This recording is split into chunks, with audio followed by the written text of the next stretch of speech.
étaient très enthousiastes à l'idée de faire autre chose et quelque chose qui change des activités qu'on peut proposer au sein de l'école de manière générale. C'est plutôt positif parce que nous, en apprentissage, on perd souvent la fin de matinée et ils sont plus prompts à partir se défouler sur une activité sportive.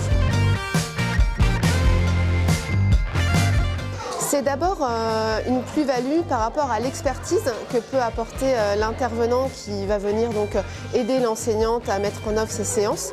Et puis je dirais que l'autre plus-value, c'est une plus-value plutôt dans le mode organisationnel, l'organisation de la classe, car on sait que parfois ces 30 minutes, ce qui pose problème aux enseignants, c'est d'insérer ces 30 minutes dans l'emploi du temps. Et là, le fait qu'il y ait un intervenant qui soit inscrit dans l'emploi du temps, qui soit planifié à l'avance, ça aide les enseignants à mettre en place ce dispositif. J'ai proposé à mes collègues la solution d'avoir un éducateur sportif à disposition toute une journée. Et là, tout le monde était favorable. C'est d'apporter une nouvelle activité qui ne sera pas forcément connue de la part des enseignants, en leur proposant un projet avec des séquences menées de bout en bout par un éducateur spécialisé sur l'activité, ce qui va leur permettre de pouvoir comprendre les compétences qui vont être nécessaires de développer chez les élèves.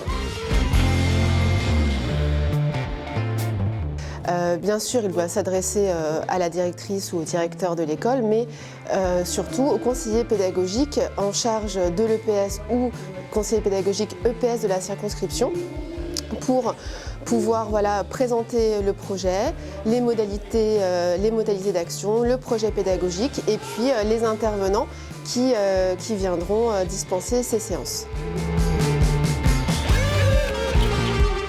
Les ressources pédagogiques créées par les partenaires sont d'une part diffusées et présentées aux conseillers pédagogiques EPS ou conseillers pédagogiques en charge de l'EPS dans les circonscriptions pour diffusion à toutes les écoles élémentaires de leur circonscription. Le club est là pour le développement, donc nous on propose en fin d'année des journées portes ouvertes où on invite tous les élèves qui ont pratiqué ce type d'activité. Le fait de mettre en place un projet dans une école va aussi permettre aux élèves de s'approprier cette activité et pourquoi pas la pratiquer en dehors de l'école.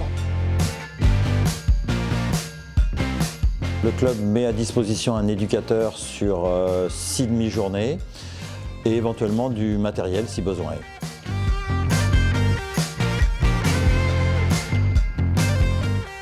Oui, et c'est même quelque chose que j'ai mis en place. On a fait des séances en plus parce que le matériel était laissé au sein de l'école. Les exercices qui étaient proposés, c'est des exercices qui sont faciles à refaire. Et vu qu'ils sont très enthousiastes, et ils rentrent directement dans les apprentissages. Ils sont très contents de refaire.